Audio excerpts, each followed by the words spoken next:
Hey there, it's Pastor Jamie from East Pickens, and this is Holy Week, day by day.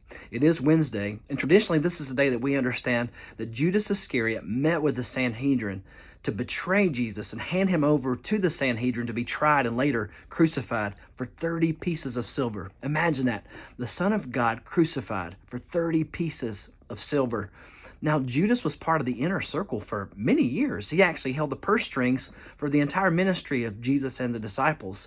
And so it's interesting for us to think about this, the heart of Judas in this way, that he would betray his master for such a small amount of money. But on the other side of this, I want you to think about the heart of Jesus, who knew who Judas was from the beginning, knew his heart, and knew eventually what he would do. But yet Jesus loved him. Jesus didn't treat him any differently. In John chapter 13, says that Jesus took off his outer garment, he tied it around his waist, and he began to wash his disciples' feet to show them the full extent of his love.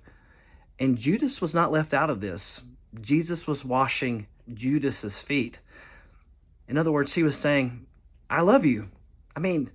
Jesus told us to love our enemies, and Jesus is showing us exactly what that looks like as he is washing Judas's feet, who he knew would betray him later that night. Something for us to think about on this day. All of us have been betrayed maybe by someone that we love, maybe even a best friend.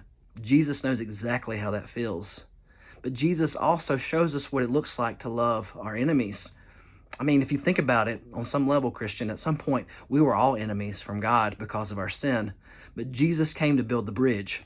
And Jesus sets us that once we're enemies, we are now considered friends of God because of what Jesus did for us on the cross. And so ultimately, Jesus shows us, even in his life, how to really love our enemies. Something to think about on this day. We'll see you tomorrow.